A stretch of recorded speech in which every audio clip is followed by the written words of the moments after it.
cleanse water from rain runoff. The reeds help improve the lake's water quality by absorbing excess nitrogen and phosphorus.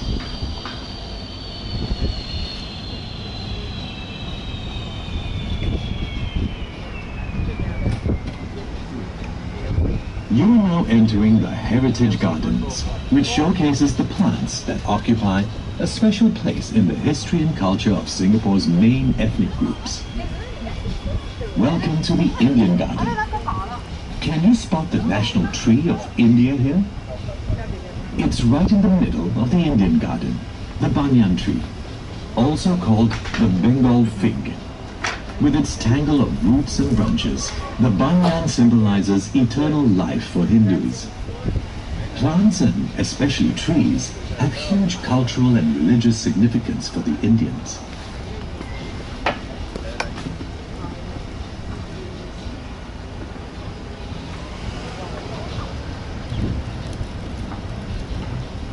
In front of you, a circular opening in the wall welcomes you into the Chinese garden. This is called a moon gate, a feature found in traditional Chinese gardens, and represents a full moon. For the Chinese, a garden is a reproduction of the natural environment. That's why features like ponds and boulders are common in classical Chinese gardens. A rock represents a mountain, and water stands for rivers and waterfalls.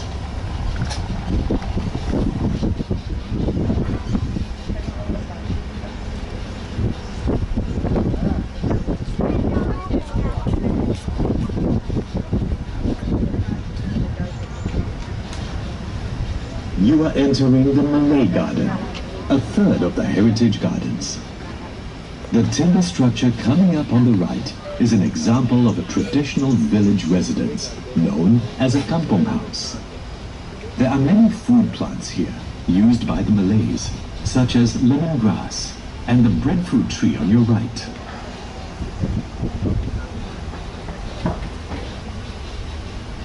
Check out the mighty super trees on your left. You'll see the 22-meter-high OCBC Skyway suspended from the taller super trees. This aerial walkway offers a panoramic view of Bay South and the surrounding Marina Bay area. Vertical gardens of epiphytes and flowering climbers adorn the trunks of the super trees. At night, special light and sound effects turn the super tree grove into a spectacle you won't want to miss. The last of the Heritage Gardens is a horticultural representation of Singapore's colonial past. The frangipani, with its white flowers, were chosen to match the black and white houses of the early British planters in Singapore. Important cash crops they brought in the 1800s are featured here. To the right are the Brazilian rubber tree and the African oil palm. You are now moving the Heritage Gardens, one of the two themed gardens at Bay South. We hope you've enjoyed learning about Singapore's culture and heritage through the plants you have just seen. You are approaching a stupendous white baby sculpture called Planet by British artist Mark Quinn. The sculpture's surroundings reflect the white theme of the colonial garden. It is the most significant of the many sculptures around the gardens, which include water buffaloes, horses, and dragonflies.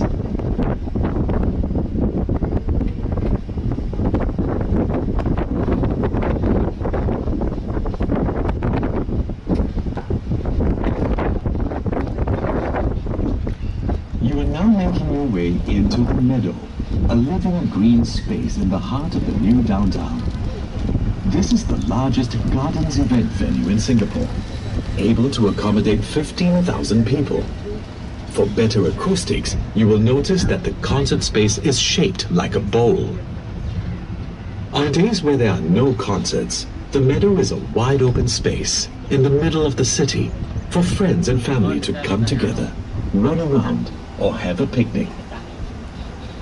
On the right is the Dragonfly Lake, part of the sustainable water system of the gardens. Rainwater runoff is cleared by filter beds of semi-aquatic plants to your right. The water collected in the lakes is then used for irrigating all the plants around the gardens. After rain, the water is also returned to the marina reservoir, cleaner than when it first fell. Look to the right and you will see a grove of kaya trees. These have stood here even before the construction of Bay South. The old trees have been retained for their nostalgic value and to provide shade for the meadow. Singapore's location on the equator bestows upon it perpetual summer and high rainfall and rich flora and fauna. These are the threads that have been woven to create a city in a garden. Gardens by the Bay epitomizes this vision through community event spaces such as the meadow and the living vertical garden that is the Super Tree. This rentable event space is named after the silvery-colored plants growing on and around its 3 super trees.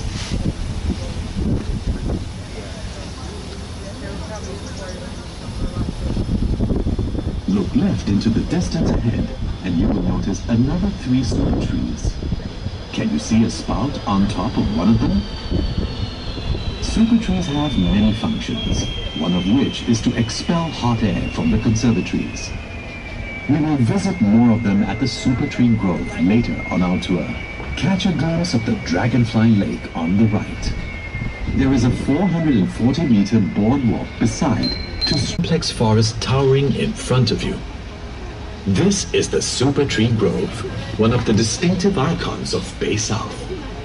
Every super tree is a vertical garden rising from 25 to 50 meters high. These trees draw inspiration from the dominant trees of our rainforests that cannot grow to such heights in our urban environment. The tallest super tree is as high as a 16-story building. These green giants perform the functions of real trees, such as absorbing heat and harnessing solar energy via solar panels atop their canopies. This energy is sufficient to light up the trees at night. They also collect and store rainwater, which is used to irrigate the plants that grow on their trunks.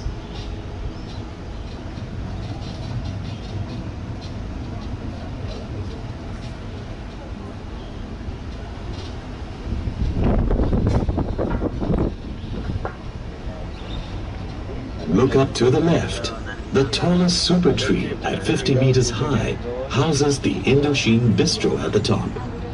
That guarantees the best treetop view, with the backdrop of beautiful gardens and surrounding marina area.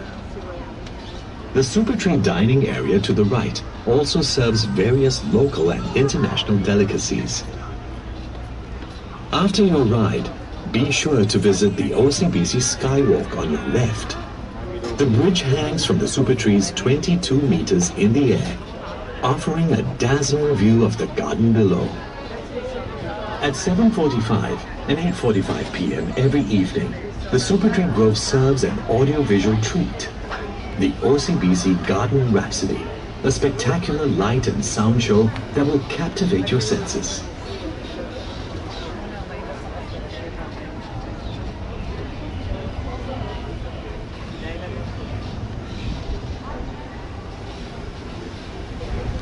Raised structure. This holds the World of Plants garden, which we will visit later. Bay South is built on reclaimed land, which is flat. These raised gardens give variety. Coming up to the left are 2 giant fish tanks built right into the wall. Each tank contains large ornamental fishes, reflecting the popular hobby of aquarium keeping in Singapore.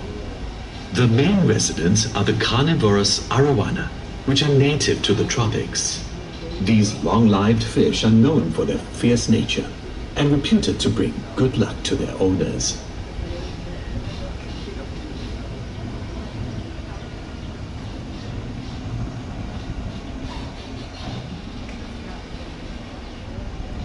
Another fish that symbolizes good luck is the carp, or koi, to your right. These energetic fish provide a burst of color and vibrancy along this walkway.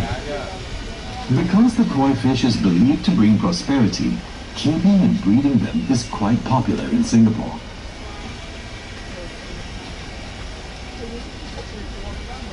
Observe the palm trees coming up ahead, and you will spot something strange. Most palms have a single trunk.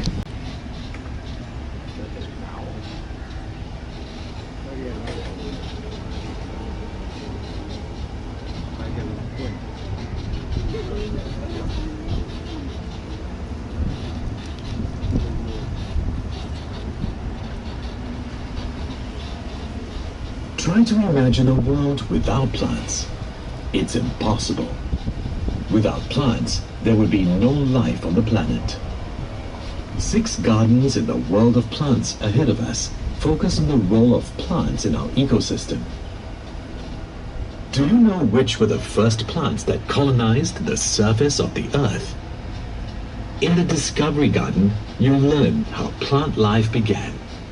Ferns and mosses were the first plants that appeared on land 500 million years ago, are closely linked to the flowering, fruiting, and dispersal of the fig. This is the Fruits and Flowers Garden. Pollinated flowers develop into fruits with seeds.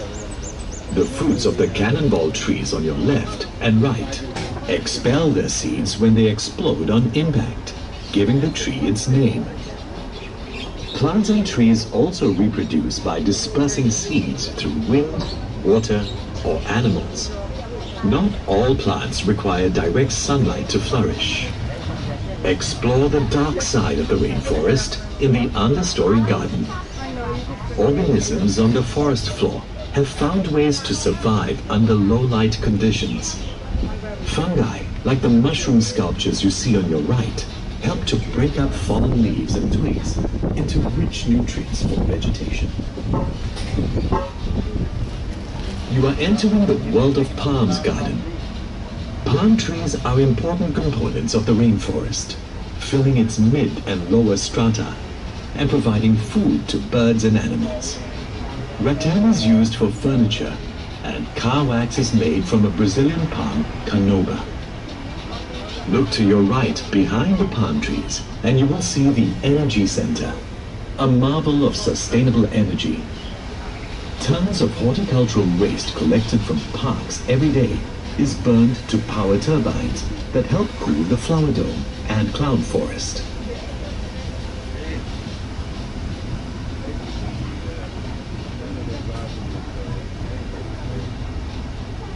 At the Secret Life of Trees Garden, learn all about trees and their wondrous forms.